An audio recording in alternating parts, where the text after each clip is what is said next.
A'udzu billahi minasyaitonir rajim. Bismillahirrahmanirrahim. Wal 'asr innal insana lafi khusr illal ladzina amanu wa 'amilus solihati wa tawasaw bil haqqi wa tawasaw bis sabr. Assalamualaikum sahabat Quran. Hari ini saya akan berbagi surat Wal 'Asr. Surat yang berada di penutup juz 30. Surat di mana di dalamnya Allah bersumpah dengan waktu. Ia yang cepat sekali berlalu. Ia yang tiba-tiba melesat, tak berbekas. Hingga tiba-tiba kita bertanya, kemana waktu yang kupunya? Coba kita perhatikan, hari-hari yang berlalu. Terasa cepat bukan? Wal asr, demi waktu. Innal insana lafi khusr. Sungguh, pada akhirnya hanya akan ada satu kesimpulan, bahwa seluruh manusia sungguh-sungguh berada dalam kerugian. Inilah realita yang akan ditemui oleh semua manusia. Dan kerugian yang paling besar bagi kita adalah benar-benar waktu. Dan bisa jadi kita sudah kehilangan banyak sekali hari-hari berharga yang kita miliki. Hari-hari yang penuh dengan keberkahan. Hari-hari yang di dalamnya kita bisa mendapat keampunan. Di mana di dalamnya kita berada dalam rahmat-Nya. Dan jika di hari ini kita disadarkan betapa berharganya waktu yang telah hilang. Sebagai seorang yang beriman, jangan biarkan ada satu hari lagi terlewat dan kita masih punya banyak hari-hari ke depan, kecuali kita bisa berbuat yang terbaik. Mencari keampunan Allah, mencari keriduan Allah. Surat Wal Asri adalah rangkuman dari seluruh Quran. Darinya kita bisa belajar bagaimana caranya menghargai waktu. Mari perbaiki hari-hari kita. Tidurlah lebih awal, terbangunlah lebih awal, dan sholat subuhlah tepat waktu. Mulailah dengan niat yang baik. Jangan sia-siakan lagi waktu yang kita miliki dengan berlama-lama berada di depan layar perangkat genggam kita, atau di depan televisi kita, atau di depan komputer kita. Jangan habiskan malam kita dengan begadang. Bahkan jika begadang kita itu kita habiskan dengan menonton video Islami. Berusahalah agar di setiap waktu sholat, terutama di sholat Isya, kita pergi ke masjid. Begitu juga ketika sholat subuh. Berusahalah pergi ke masjid. Dan jika tidak bisa kita pergi ke masjid, maka ajaklah teman-teman dan keluarga sholat berjamaah. Karena sungguh seluruh manusia berada dalam kerugian. Kita menyukainya atau tidak, kita semua sedang berada menuju kepada kematian. Semuanya, tidak ada satupun hari berlalu kecuali kita berada makin dekat dengan kematian kita. Saya makin dekat dengan kematian saya. Istri saya semakin dekat dengan kematiannya. Begitu pula anak-anak saya. Mereka semakin dekat dengan kematiannya. Bahkan seluruh manusia sedang berjalan makin dekat kepada kematiannya masing-masing, baik kita menyukainya ataupun tidak. Hari yang berlalu tidak akan pernah bisa kita capai lagi. Bulan yang sudah lewat tidak akan pernah bisa kita datangi. Dan semakin banyak hari-hari berlalu, semakin pasti kita dengan kematian kita.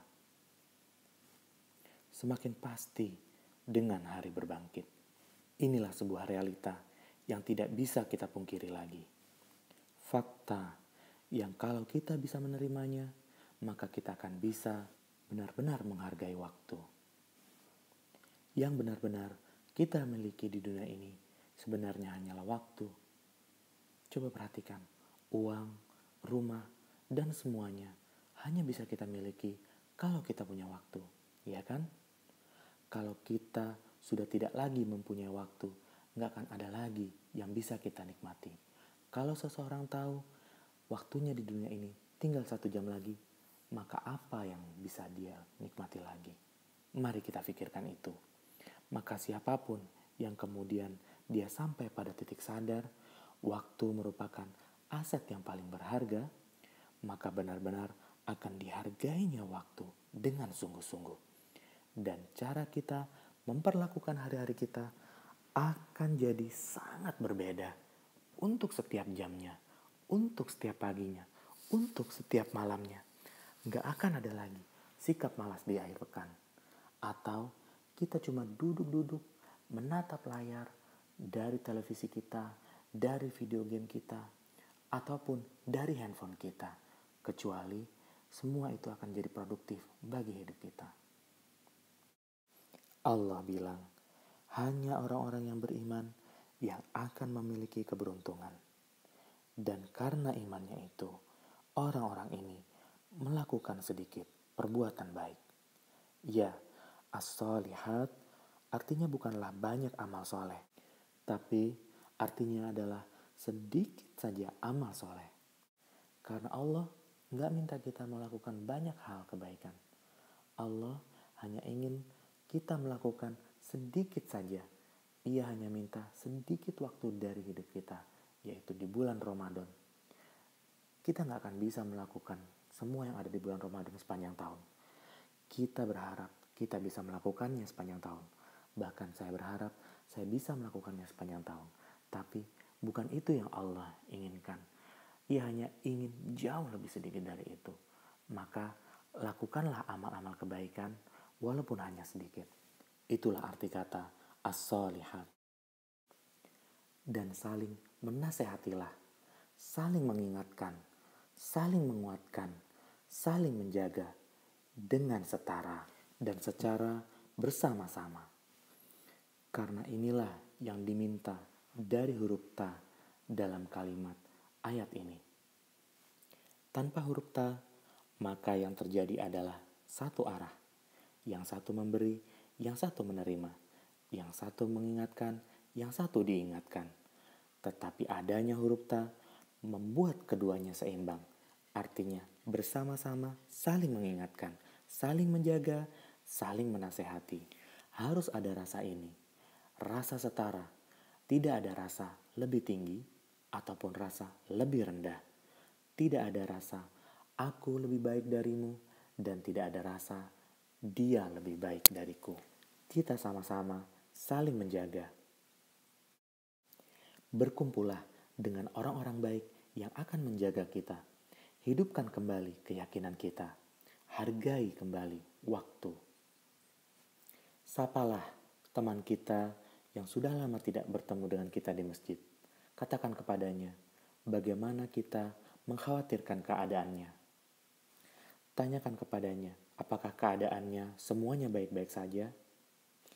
Inilah makna tawasul bil haq, saling mengingatkan dalam kebaikan, saling menjaga dalam kasih sayang. Bagaimana kita bisa terus hidup dalam dunia ini tanpa melupakan sejatinya tujuan kita.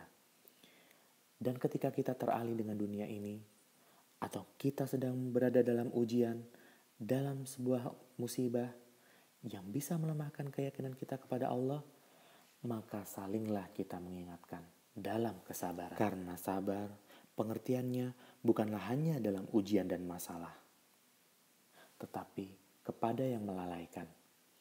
Kita harus bisa lepas diri dari kondisi keterlenaan. Kita harus bisa mendisiplinkan diri. Kita harus bisa lepas dari kelalaian. Inilah awal yang baru dari hidup kita. Mudah-mudahan Allah memberikan keberkahan pada setiap usaha, tindakan, air mata, dan semua perjuangan yang telah kita lakukan di bulan Ramadan ini.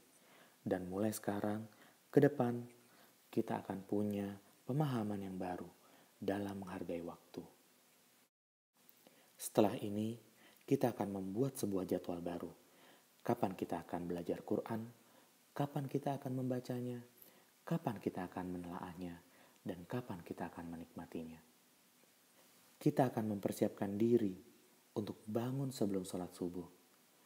Dan kita akan mempersiapkan waktu sebelum datangnya sholat-sholat yang lain.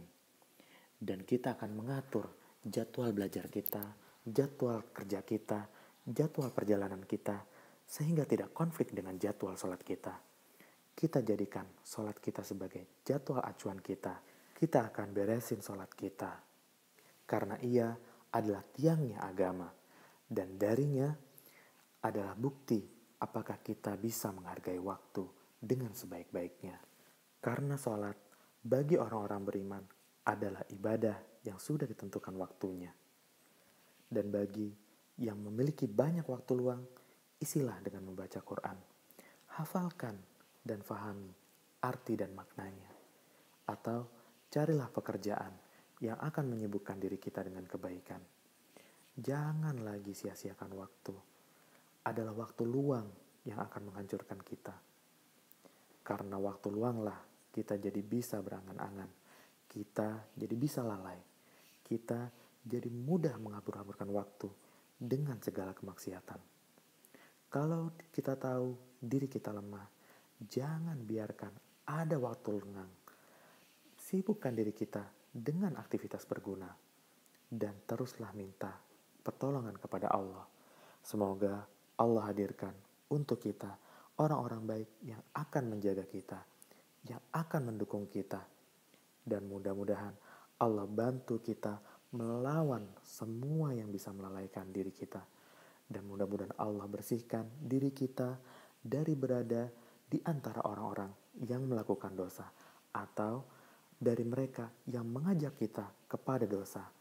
Dan mudah-mudahan Allah hadirkan untuk kita orang-orang yang akan menjadikan diri kita menjadi lebih baik, dan lebih kuat. Sehingga orang-orang akan datang kepadamu dan mendapatkan pertolongan dari dirimu. Itulah yang Allah harapkan dari dirimu. Orang-orang yang saling berkasih sayang, saling menjaga, saling mengingatkan. Dalam kebaikan dan dalam kesabaran.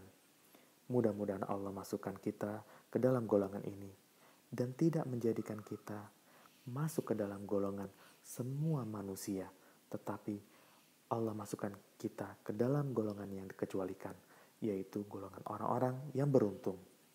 Tolong doakan saya dan keluarga serta anak-anak agar menjadi contoh tauladan yang baik di dunia ini. Amin.